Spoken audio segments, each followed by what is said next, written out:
4 years. Seraphine pressed her back against the cold stone of the corridor and counted them silently. 4 winters, 4 springs, 4 harvests where she had watched Kael Draven, Alpha King of Arendor, walk past her as though she were no more significant than the torchlight flickering on the walls. But she had not always been invisible to him. She closed her eyes, and the memory surfaced unbidden. The night in the Thornwood, 2 years before the silence began. The Northern Wars had been raging for months, and Kael had returned to Ashenmere for 3 days of council before riding back to the front. He had found her in the herb stores after midnight, drawn by the scent of dried lavender and something deeper, something neither of them could name. His hands tangled in her hair, his breath ragged against her throat. The impossible tenderness in his voice when he whispered her name like it was the only word that mattered. And then the bite. Not a casual mark, not a reckless impulse, a claiming bite, pressed into the curve of her neck with deliberate, trembling reverence. "You are mine," he had said, his golden eyes burning in the darkness. "When the wars are settled and the northern clans are brought to heel, I will declare you before the kingdom. You will stand beside me, Seraphine. I swear it on my blood." She had believed every word. For the remaining 2 years of the war, he had come to her whenever he could. Stolen hours between campaigns, messages smuggled through trusted couriers. The bond between them had hummed like a living wire, growing stronger with each meeting, each whispered conversation, each night spent in each other's arms as though the world outside did not exist. She had been happy, terrified, uncertain, but happy. Then the wars ended. The northern clans knelt, and Kael changed. It did not happen all at once. That was the cruelest part. There was no dramatic moment of rejection, no single conversation where he told her it was over. Instead, there was a slow, suffocating fade. The visits became shorter, the warmth behind his eyes dimmed by degrees, like a lantern running out of oil. He would come to her chamber, sit for 10 minutes speaking of nothing in particular, and leave without touching her. Then the visits became monthly, then quarterly, then they stopped entirely. The man who had once crossed an entire castle to steal 10 minutes with her began to look through her as if the walls behind her were more interesting than her face. At first, Seraphine had made excuses: the pressures of ruling, the demands of reconstruction, the endless parade of ambassadors and counselors who consumed his every waking hour. She told herself that patience was a virtue, that a king's promises moved on a different timeline than an ordinary woman's heart. But patience has a shelf life, and 4 years had rotted hers to dust. Now she stood in the servants' passage outside the great hall of Ashenmere, listening to the sounds of celebration bleeding through the ancient oak doors. Tonight was the conquered feast, the annual gathering where every noble house in Arendor renewed its oath of loyalty to the crown.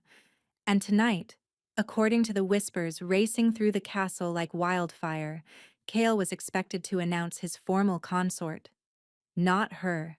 The name on every tongue was Helene Corsevin, daughter of Lord Corsevin, whose armies controlled the mineral-rich western reaches and whose political influence had been tightening around the throne like a silk noose for years.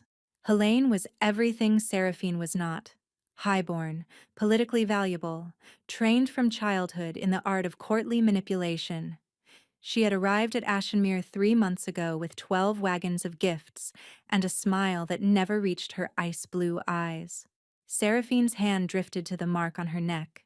She kept it hidden beneath high collars and scarves, had done so for years. No one knew it existed except her and the king who had put it there. A king who apparently could not even remember doing so. Her other hand lay flat against her stomach, where a different truth resided. 6 weeks. She had confirmed it with the healers in the lower village, women who did not ask questions and did not keep records. 6 weeks since the last time Kael had come to her. A visit so brief and mechanical that she had cried afterward, alone in the dark. wondering if she had imagined the man who once held her like she was sacred. He did not know about the child. And standing here now, listening to the court prepare to celebrate his union with another woman, Seraphine realized he never would. The doors of the great hall swung open, and light spilled into the corridor. A servant girl nearly collided with her, carrying an empty wine pitcher. "Mistress Seraphine, you should be inside. The king is about to speak." "I know," Seraphine said quietly. "That is exactly why I am out here." But her feet betrayed her. Against every rational thought screaming in her skull, she moved toward the doors. She needed to see it, needed to watch the final nail driven into the coffin of every promise he had ever made. Because without seeing it, some foolish, stubborn part of her heart would keep whispering that maybe tomorrow, maybe next week, he would remember what she meant to him. She slipped through the side entrance and tucked herself into the shadow of a marble column. The great hall of Ashenmere blazed with 1,000 candles. Long banquet tables stretched the length of the room, laden with roasted game and honeyed wine. The noble houses sat in ranked order: Corsivan, Ashwick, Palarin, Dunmare, their banners hanging from iron beams above. And at the head of it all, elevated on a dais carved from black granite, stood Cale Draven, tall, broad-shouldered, with dark hair that fell in careless waves above sharp cheekbones and a jaw that could have been cut from the same granite beneath his boots. His ceremonial armor, black leather and silver wolf clasps, fit him like a second skin. Power radiated from him in waves that made lesser wolves lower their eyes instinctively. Seraphine did not lower hers. She had stopped bowing to him in her heart long before tonight. "My lords and ladies of Arendor," Cale's voice rolled across the hall like distant thunder. The conversations died instantly. Even the candle flames seemed to still. "For 6 years, this kingdom has bled. We have buried our dead, rebuilt our walls, and forged peace from the wreckage of war. Tonight, we celebrate not merely survival, but the future we have earned." A murmur of approval rippled through the crowd. Goblets were raised.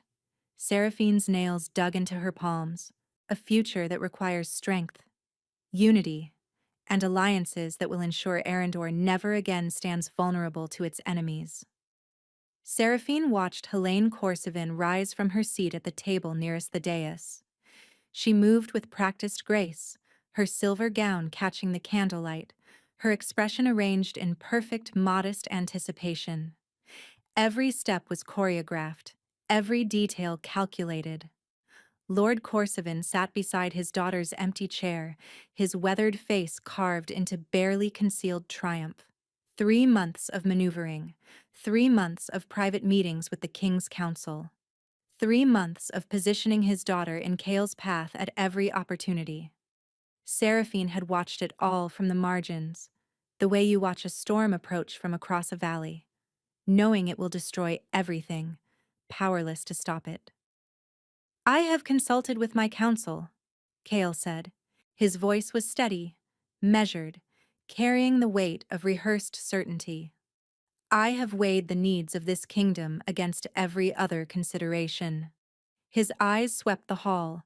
For one fraction of a heartbeat, his gaze passed over the column where Seraphine stood hidden. It did not pause, did not flicker, did not register her existence in any way. 4 years of being invisible, and still that moment cut deeper than any blade. Tonight, I am honored to announce that Lady Helene Corsivan has accepted the position of Royal Consort of Arendor.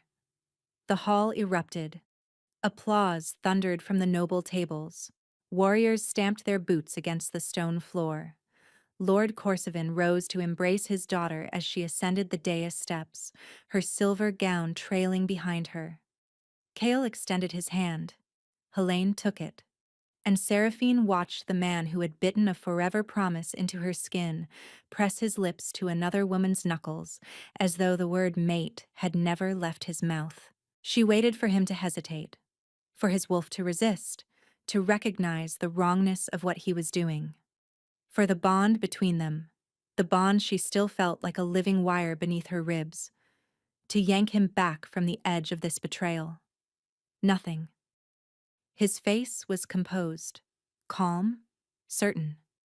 He looked at Helene with the polite regard of a man completing a transaction, and it was somehow worse than if he had looked at her with love. Love could be fought. Indifference could not. The claiming mark on Seraphine's neck began to burn, not the warm pulse she felt when he was near. This was different. Sharp. Angry. As though the bond itself was screaming in protest at what it was being forced to witness. She stifled a gasp. On the dais, Cale stiffened. His head turned slightly, almost imperceptibly, in her direction. For one electric second, she thought his nostrils flared, scenting something, searching for something. Then Helene placed her hand on his arm and he looked away. "Let us feast," he declared, "to the future of Arendor." The last thread of hope Seraphine had been clutching for 4 years snapped cleanly in her chest. She turned her back on the great hall of Ashenmere and walked away from Cale Draven for the last time.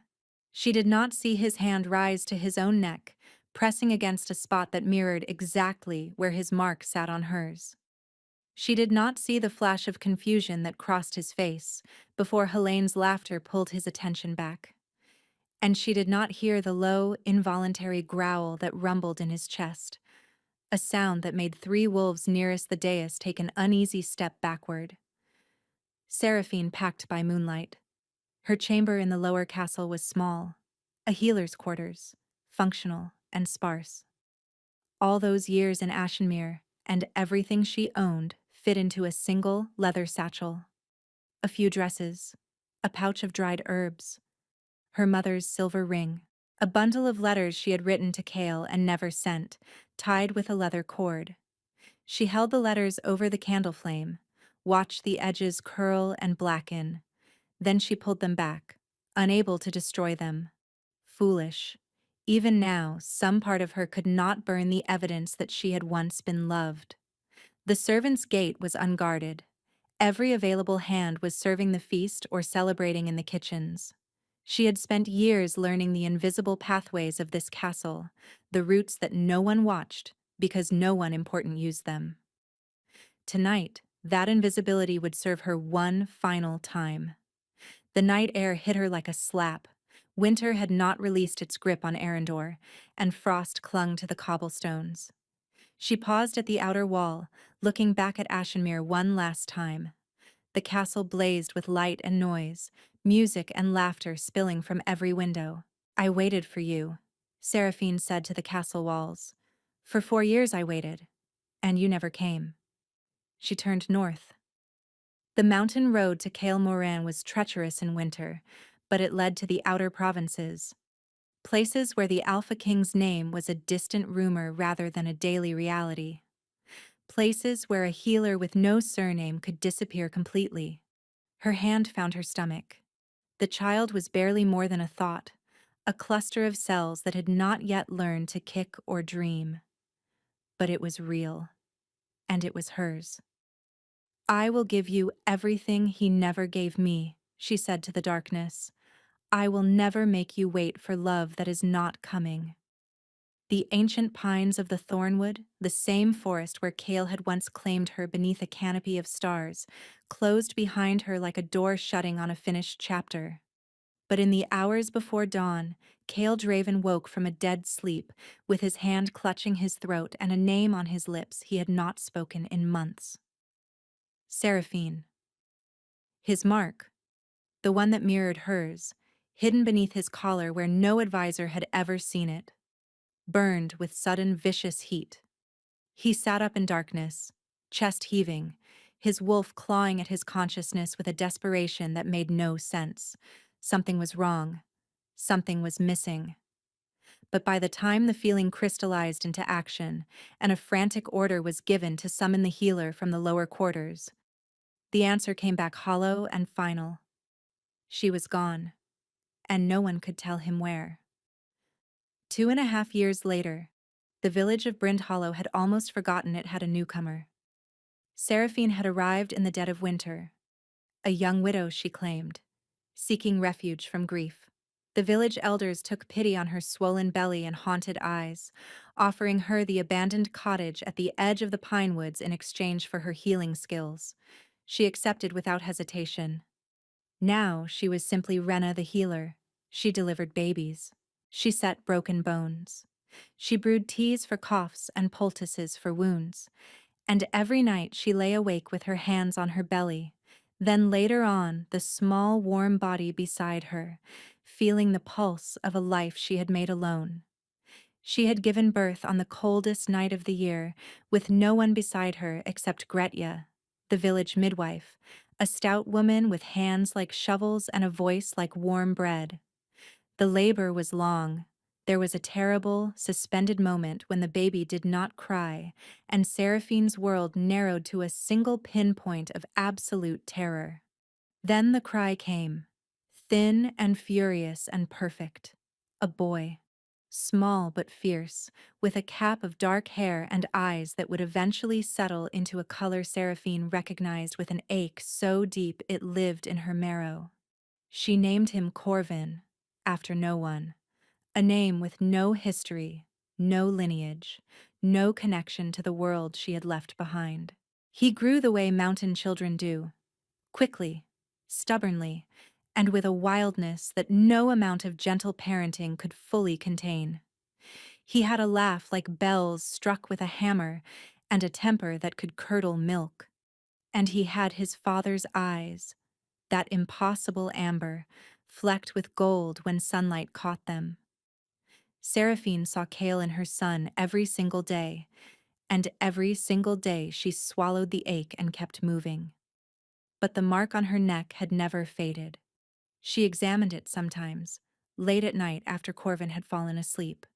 Among wolf kind, an abandoned claim dissolved within months. The mark would pale, flatten, and vanish, as if it had never existed. Seraphine's had done the opposite. It had darkened, deepened.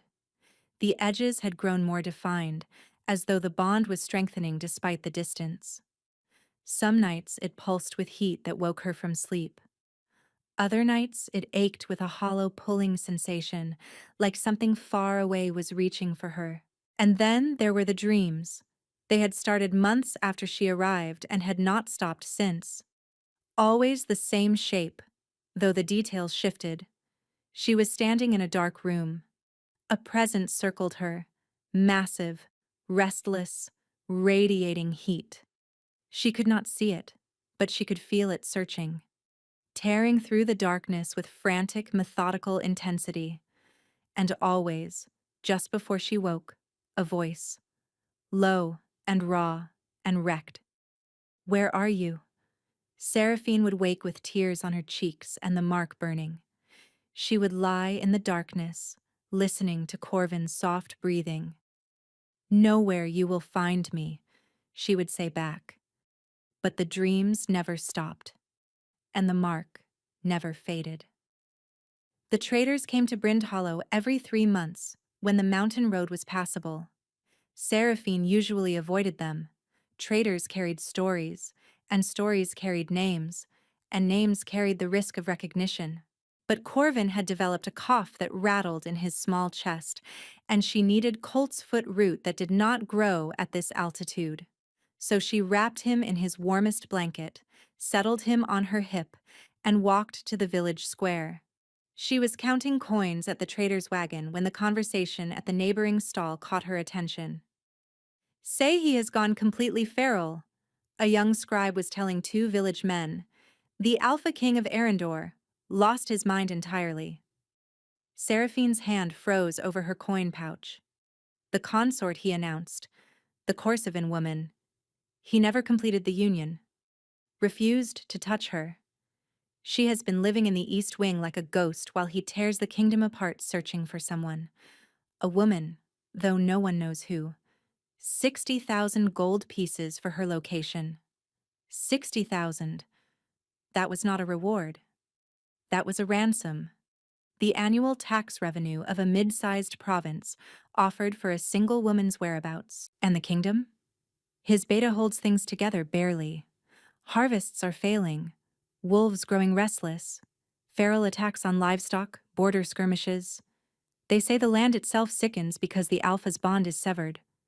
Some say he does not sleep, that his wolf has nearly consumed him, that he shifts without warning and runs through the forests for days, howling for something no one can name. Seraphine completed her transaction with wooden fingers and walked back toward her cottage with measured steps. She did not run. Running attracted attention. But the moment her door closed behind her, she sank to the floor with Corvin clutched against her chest. He was searching for her. 2.5 years later, and he was still searching. The king who had ignored her for 4 years was now offering a fortune that could rebuild a city for any scrap of information about where she had gone. Why? The mark on her neck flared with violent heat, and for one disorienting second, she felt something through it. Not just warmth, but emotion. Raw, unfiltered, and so intense it nearly knocked the breath from her lungs. Anguish. Absolute, annihilating anguish. Then it was gone, and she was sitting on her kitchen floor with a coughing toddler and a heart that could not decide whether it was breaking or mending. He ignored you, she told herself, rocking Corvin gently. For 4 years, he looked through you like glass. Whatever he is feeling now does not erase what he did. But the dreams that night were worse than ever. The presence in the darkness was closer now, almost close enough to touch. And the voice that called through the void was no longer just desperate, it was dying. 3 days after the traders left, Seraphine woke to find wolf tracks in the snow outside her cottage. Not ordinary wolves. These prints were too large, too deliberately spaced in a perimeter around her home. Shifted wolves, scouts. She spent the morning in controlled terror, grinding herbs she did not need. By noon, the knock came. She opened the door with a skinning knife hidden behind her back and found a woman standing on her threshold. Tall, lean, close-cropped silver hair, a face assembled from angles rather than curves. A long scar traced her jaw from ear to chin. But her amber eyes held something Seraphine had not expected. Relief. My name is Thessaly. I am the King's Fang, his chief tracker and intelligence officer. I have been searching for you for 19 months. My name is Rena. I am a healer. You have the wrong person. You are Seraphine, formerly of the herb stores at Ashenmere Castle. You bear the king's claiming mark on your neck. And unless I am mistaken, the child behind you has his father's eyes. Corvin chose that precise moment to look up from his wooden animals and stare at Thessaly with wide, unmistakable amber eyes. Seraphine's grip tightened on the knife. If you have come to take me back, you will find that more difficult than you expect. I have not come to take you anywhere. I have come to tell you the truth. Against every instinct, Seraphine stepped aside. Thessaly entered, settled into the offered chair, declined tea, accepted water, and spoke with the flat precision of a military report. The king did not ignore you by choice. 5 words, and they detonated in Seraphine's chest. For the past 6 years, Kale has been under the influence of a compound called silverthorn. It is derived from a rare fungus that grows in the western reaches, Corsivan territory. Administered in small, consistent doses over time, it does not poison the body. It poisons the bond. It suppresses the alpha's ability to sense, recognize, or respond to his true mate. She becomes background noise. Background noise. All those years of being looked through, not because he had stopped caring, but because someone had chemically severed his ability to feel the bond. Lord Corsivan began dosing the king's wine during the Northern Wars, before the claiming bite even happened, but the bond was strong enough to override the suppression for the first 2 years. That is why Kale still came to you, still claimed you. As the doses accumulated, the connection dimmed. By the time the wars ended and the Silverthorn reached full concentration, you had become invisible to his instincts. And Helene? Initially a pawn, her father positioned her once the bond was sufficiently suppressed. But Helene became an active participant. She managed the dosing personally for the last 14 months, adding a secondary compound that amplified the alpha's instability and paranoia. Seraphine closed her eyes. The room was spinning. The silence had crept in like frost, so gradual that she had blamed herself, had questioned her own worth, had lain awake wondering what flaw in her character had made the man she loved stop seeing her, and it had never been her at all. 8 months ago, the king collapsed during a council session. Seizures. His wolf was fighting the suppression with increasing violence. The court physician found Silverthorn in his blood. When the compound was flushed from his system, the bond returned. All of it. Every suppressed emotion, every dampened instinct, they came flooding back at once. Thessaly paused.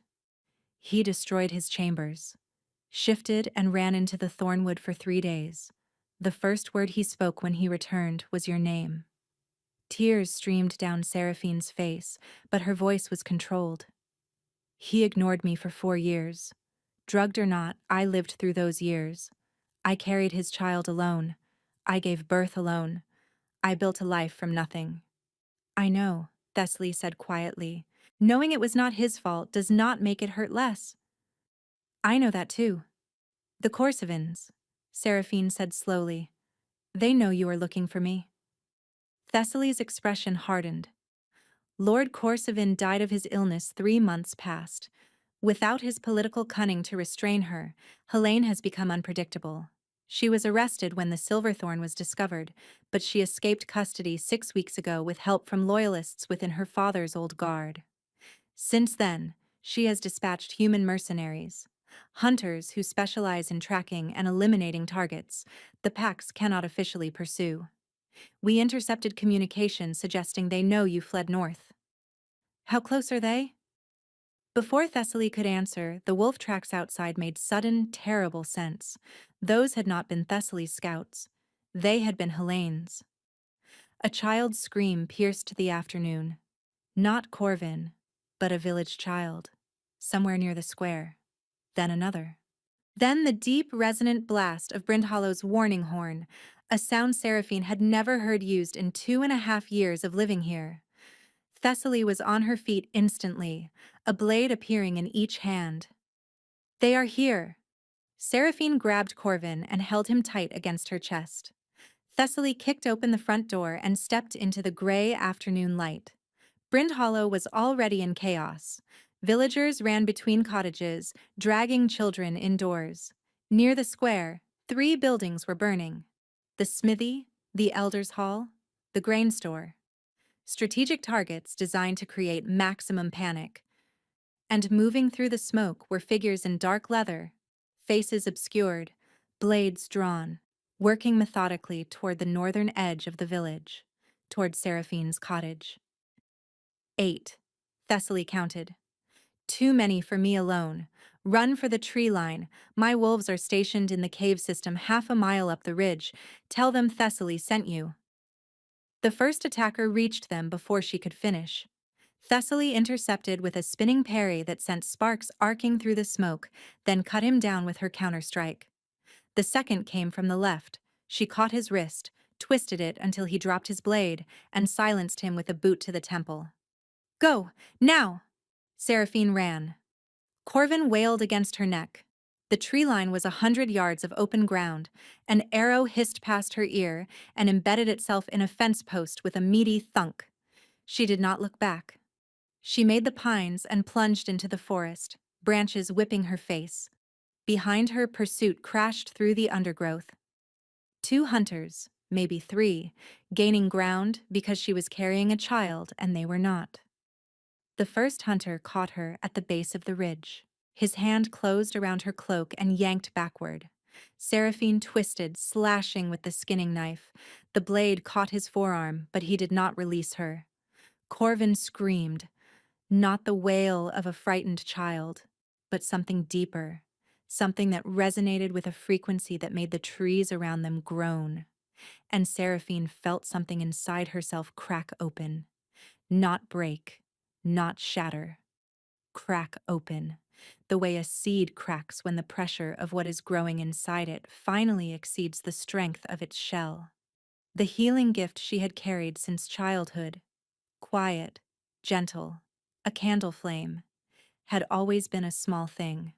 What surged through her now was a wildfire. Golden light erupted from her hands, her arms, her chest. The hunter shrieked and released her, recoiling as though the light had scalded him to the bone. The second hunter fired his crossbow. The bolt struck the light and disintegrated, consumed before it traveled 6 inches past the boundary of her radiance. Seraphine stood in the forest with her son clutched to her chest and power blazing from her body, and she felt no fear at all. Only a calm, crystalline certainty that she would die before she let anything touch her child. "Leave," she said, and her voice carried harmonics that vibrated in the marrow of every living thing within 100 yards. "Or I will make you wish you had." They fled, every one of them. Then the light guttered, and her legs buckled, and she sank to her knees in the pine needles with Corvin still screaming against her neck. She had nothing left. The power had emptied her completely. If the hunters came back now, she would not be able to lift a finger. But what came instead was a sound that shook the mountain. A howl. Deep, resonant, and saturated with such authority that every wolf within 10 miles would have felt it in their bones. It came from the east, and it was getting closer with terrifying speed.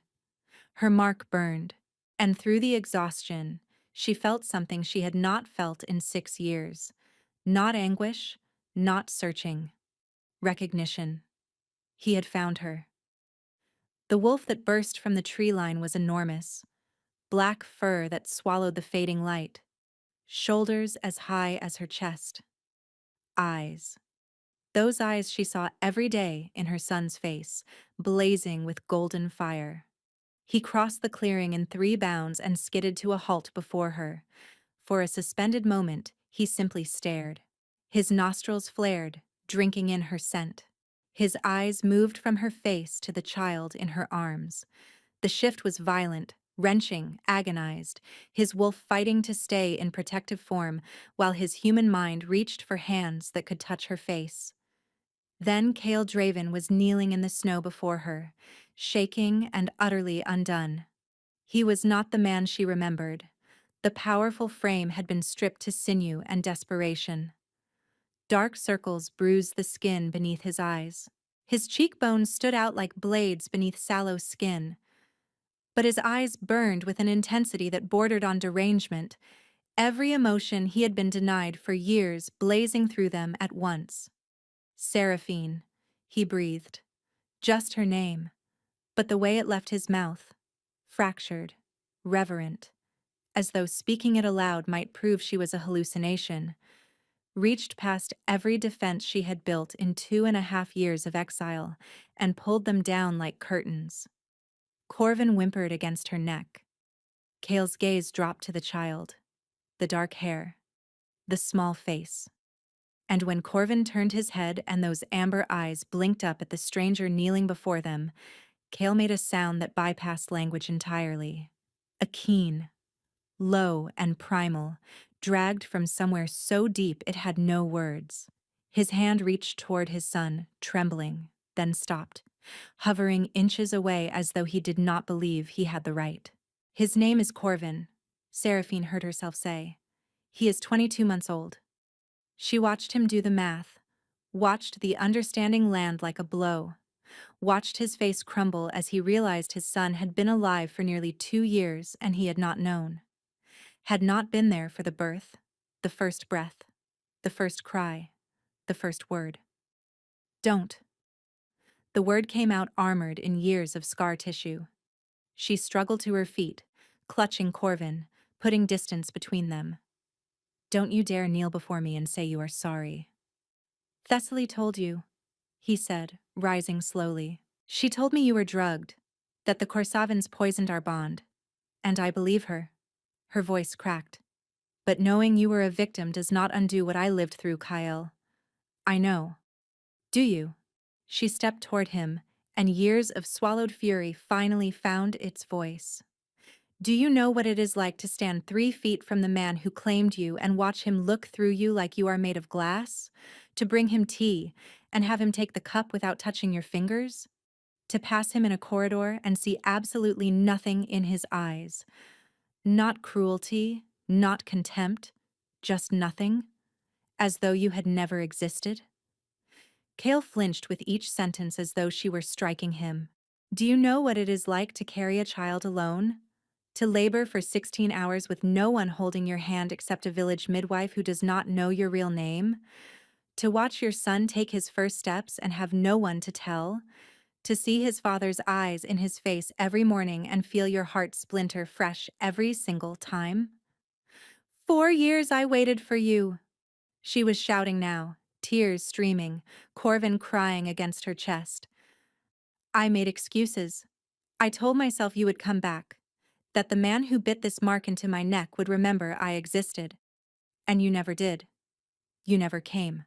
Not once. I was poisoned. I know you were poisoned. That is not the point.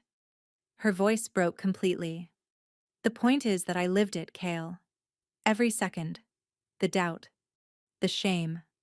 The nights I lay awake wondering what was wrong with me.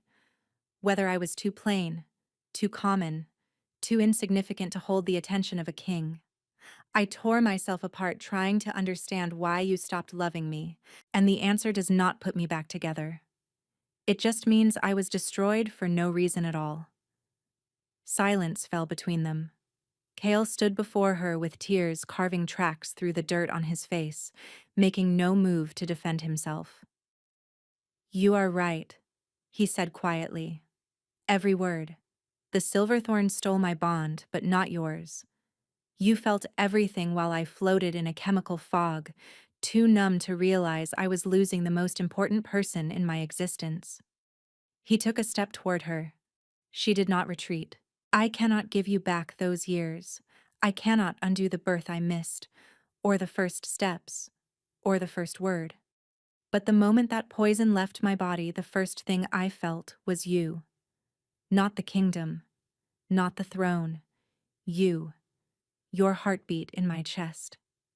Your absence, like a hole torn through the center of my soul. His voice dropped to barely a whisper. I have not slept more than 2 hours at a stretch since the night I woke up, and you were gone.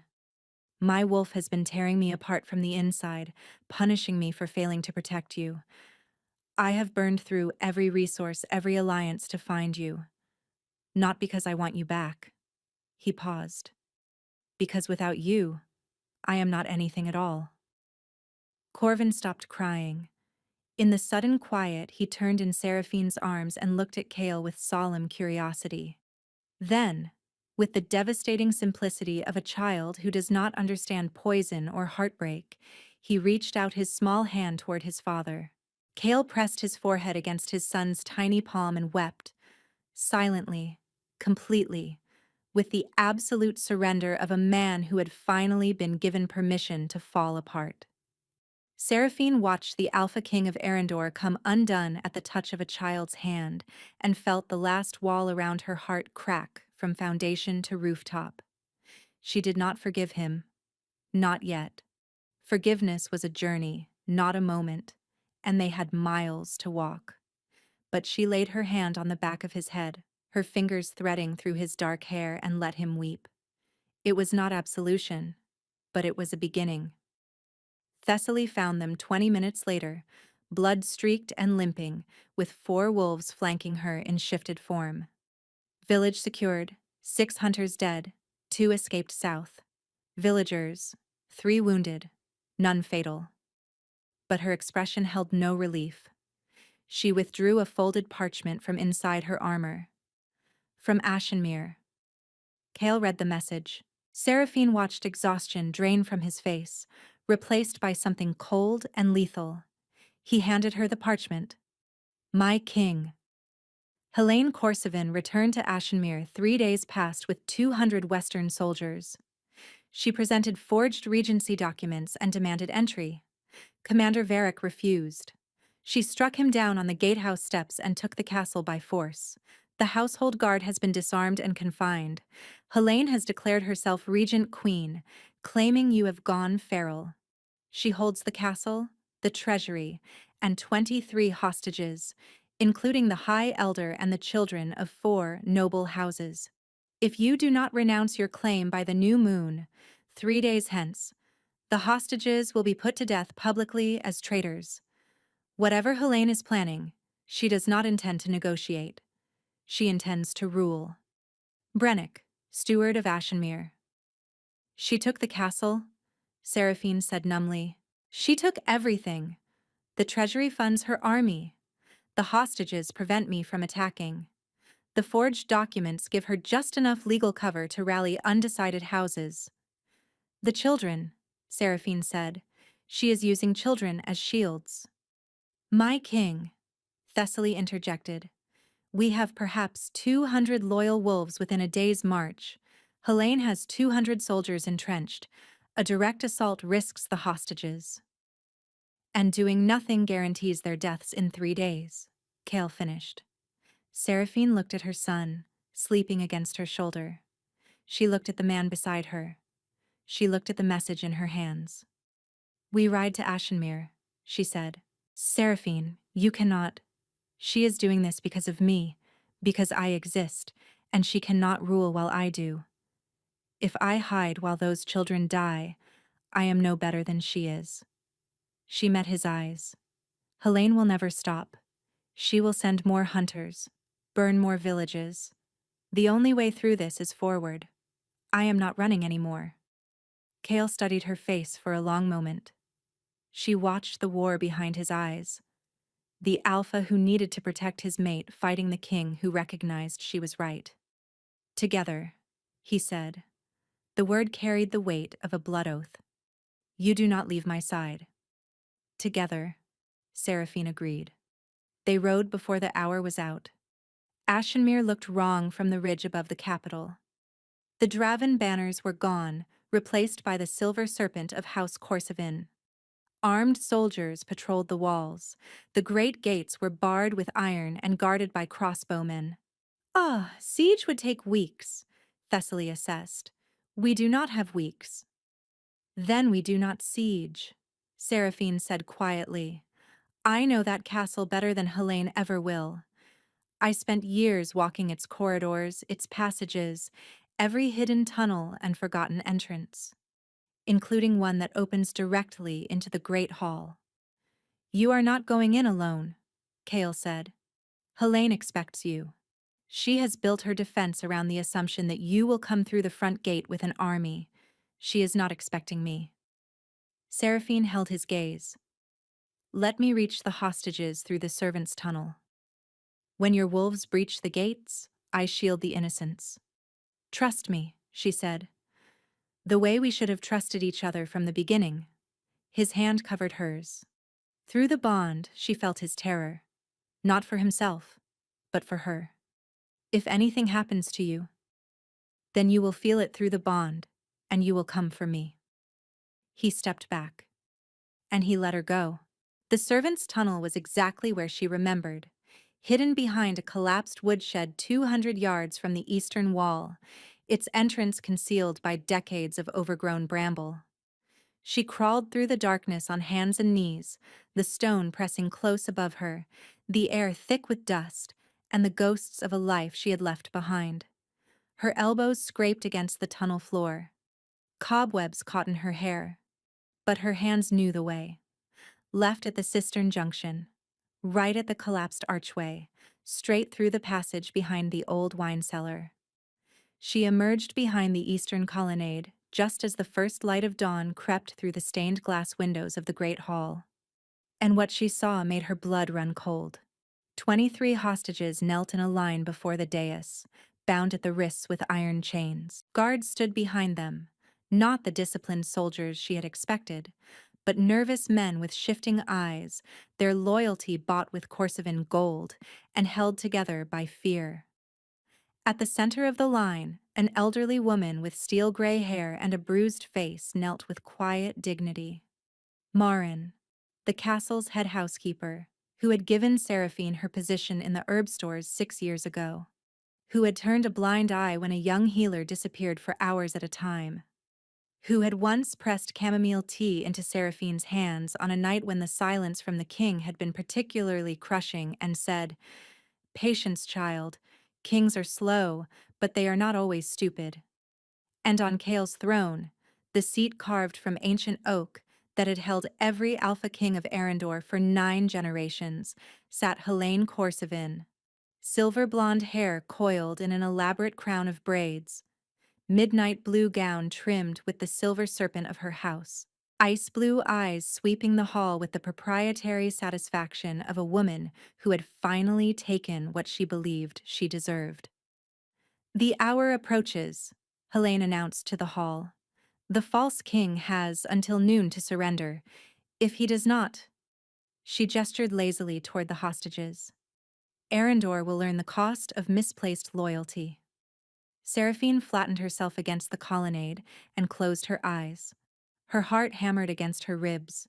She thought of Corvin, safe with Thessaly's wolves on the ridge above the city. She thought of Marin, kneeling in chains for the crime of kindness. She thought of the children in that line, 4 of them, the youngest no older than her own son. She opened her eyes and stepped out from behind the colonnade. "Helene." Her voice carried across the great hall with a clarity that silenced every murmur. Every head turned. Every guard's hand flew to a weapon. Helene's composure cracked for one satisfying instant before reforming into contemptuous amusement. "The servant girl! How delightfully persistent you are! I sent 8 hunters to kill you. Clearly, I should have sent 16. You could have sent 100. It would not have changed anything." Seraphine walked slowly toward the dais, holding Helene's gaze with each step. "I am offering you a trade, me for them. The king's true mate and his heir's mother. The only person in this kingdom whose existence threatens your claim. Release the hostages, and I will surrender myself to you willingly." Helene's eyes narrowed. The calculation was visible. The political value of holding Seraphine versus the liability of maintaining 24 prisoners who required feeding, guarding, and justifying to the increasingly uneasy Western generals. "And why would you do that?" Helene asked slowly. "Because their lives matter more than my safety. Because I will not hide behind innocent people while a tyrant plays queen." Seraphine held her gaze without blinking. "And because you and I both know that this was never about the throne. It was about him.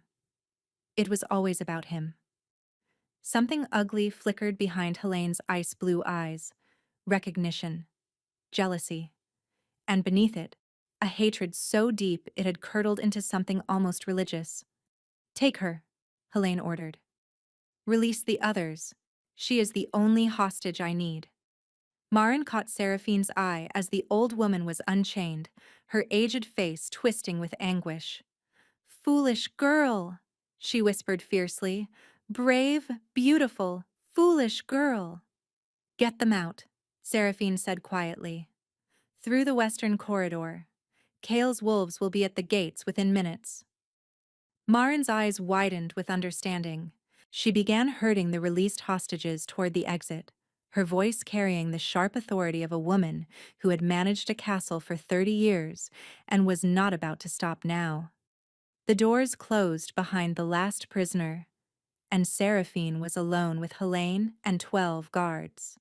Helene descended from the throne and circled Seraphine with predatory leisure. "Do you know what Silverthorn does when administered to the mate herself?" She withdrew a crystal vial filled with dark liquid. "This variant does not suppress the bond. It severs it. Permanently. Irreversibly. 1 dose, and the king will never feel you again." She held the vial up to the light. "After this, the great love story simply evaporates. You are insane, Seraphine said. Hold her, Helene ordered. Rough hands seized Seraphine's arms. Helene approached, unstoppering the vial with a delicate twist. And inside Seraphine, something answered. Not the healing gift. Something older. Something that had been sleeping in her blood since the night Kale's teeth had claimed her. The Alpha's power carried in the scar tissue, rewriting her blood for 6 years, waiting for the moment when the need was absolute and the resistance was finally gone.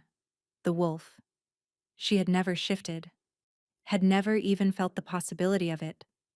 Common-born wolves rarely develop the ability. But the claiming bite of a true mate was not an ordinary mark. It carried the Alpha's power in its scar tissue. It rewrote the recipient's blood with the potential of the one who had given it. And Seraphine's blood had been rewriting itself for 6 years, slowly, silently, building toward this moment. The shift erupted, volcanic, unstoppable. Her spine bowed, her bones reformed, muscles tore and rebuilt. The guards holding her were flung backward as her body expanded, reshaped, became something new. The vial slipped from Helene's fingers and shattered on the stone floor. Dark liquid pooled between the fragments, useless and wasted. Where Seraphine had stood, a wolf now rose, fur the color of burnished copper, shot through with veins of gold that pulsed with healing light. Her eyes blazed amber, a true mate's shift, the rarest transformation in wolf kind, born not from bloodline or training, but from the sheer force of a bond that refuses to die. The guards dropped their weapons and fled through every available exit, their training and professionalism dissolving in the face of something their contracts had not prepared them for. Helene did not run. She drew a wolfsbane-etched silver dagger from her bodice, the same poison that had fueled her family's entire conspiracy, and held it before her with both hands. You are nothing, she hissed, her poise dissolving into jagged, ugly fury. A servant, a nobody. You do not deserve any of it. Seraphine shifted back to human form. She stood before her enemy, trembling with the aftershock of transformation. I was never nothing. I was the woman he chose before your father ever poured the first drop of poison. I was the woman whose bond survived 6 years of chemical warfare. And I am the woman who just walked into your stolen castle, freed your hostages, and shattered your last weapon on the floor. She stepped forward, and in about 4 seconds, my mate is going to come through that wall. The wall exploded inward. Kale's wolf form crashed through the masonry with the force of an avalanche. Behind him poured a tide of wolves, Thessaly's trackers, the king's guard, wolves from every province who had answered their king's call. Helene dropped the dagger. It rang against the stone like a bell tolling the end of something. Kale shifted to human form, crossed the hall, and grabbed Helene by the collar, lifting her off her feet with one hand. You poisoned me. You stole my mate. You stole 2 years of my son's life. You seized my castle and threatened my people. His voice was barely a whisper and more terrifying for it. Give me one reason.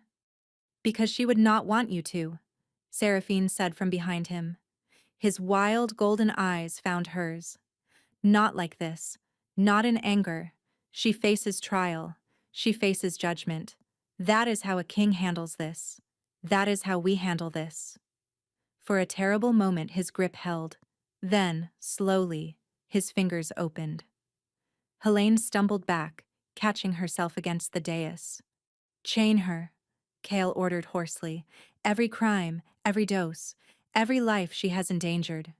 He turned and walked to Seraphine. His hands cupped her face. You shifted. I did. You are magnificent. I know. Despite everything, the battle, the blood, the years of poison and silence. Kyle laughed.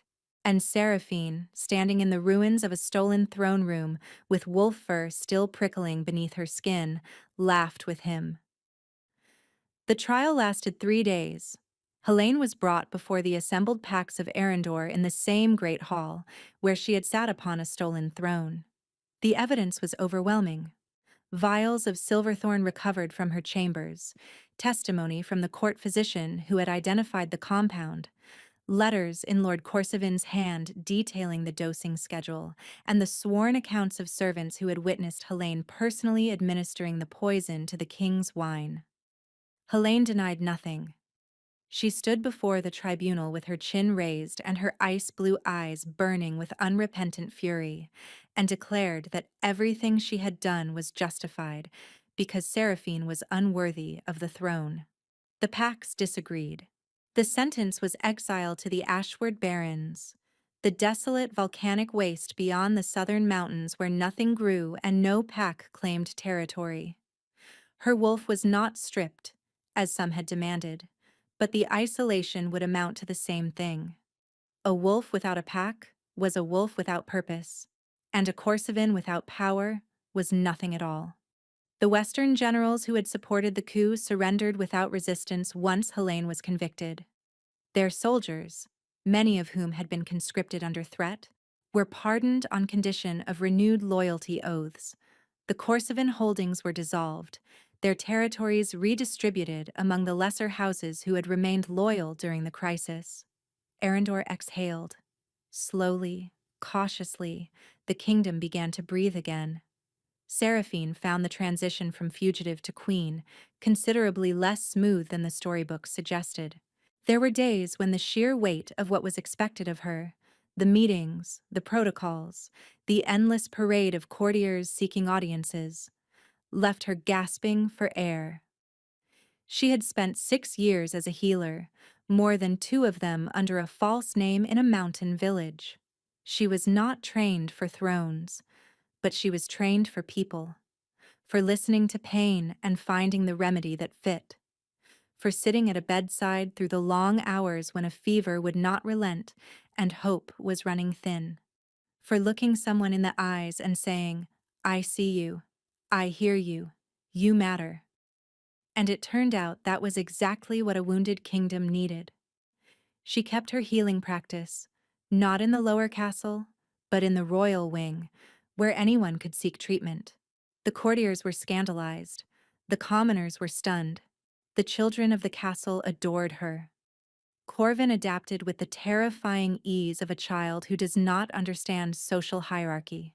He chased kitchen cats through the banquet hall. He pulled the High Elder's ceremonial beard. He fell asleep in his father's lap during a trade negotiation, and Kale conducted the remaining 2 hours with one hand on his son's back and an expression of such fierce, quiet contentment that the Eastern ambassadors agreed to terms they would never have accepted from intimidation alone. The bond completion ceremony was held on the first night of summer, in the Thornwood where it had all begun. No great hall, no noble witnesses. Just Seraphine and Kale beneath the oaks, with Thessaly's wolves at the forest's edge and Corvin asleep in a cradle of bundled cloaks, snoring softly. "I should have done this years ago," Kale said. "This time I am not just yours," Seraphine answered. "You are mine, equally, completely. Not as a king claiming a commoner, but as my mate recognizing his equal." He bared his throat, the ancient gesture of absolute vulnerability. Seraphine pressed her lips to the curve of his neck, felt his pulse thundering beneath her mouth. She bit down, the bond sealed with a force that drove them both to their knees.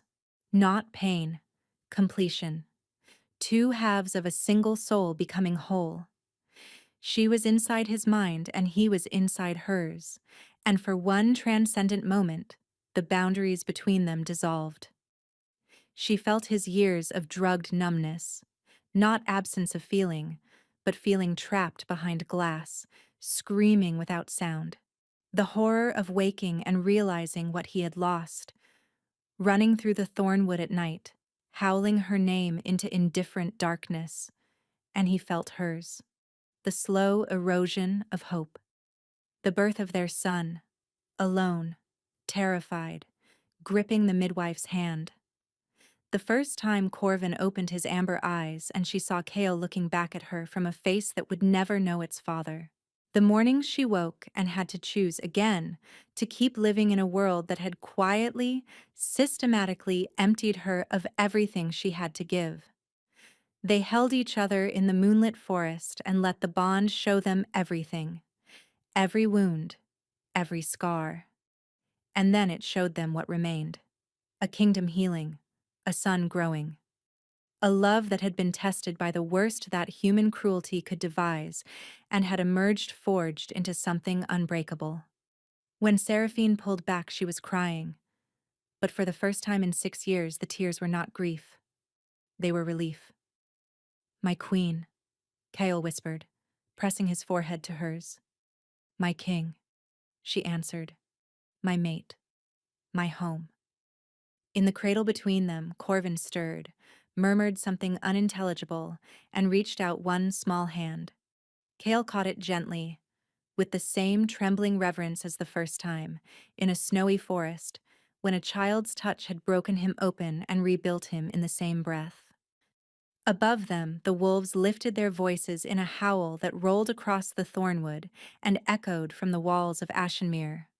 One by one, wolves across the kingdom answered, from villages and mountain passes, from coastal outposts and ancient forests, until the entire realm hummed with the knowledge that its king and queen were finally, irrevocably, whole. They had not been given a perfect story. They had been given a broken one and had chosen, every single day, to keep holding the pieces until they found a way to make them fit again. And in the end, that was worth more than perfection ever could have been. Thank you so much for listening. I hope you enjoyed this story.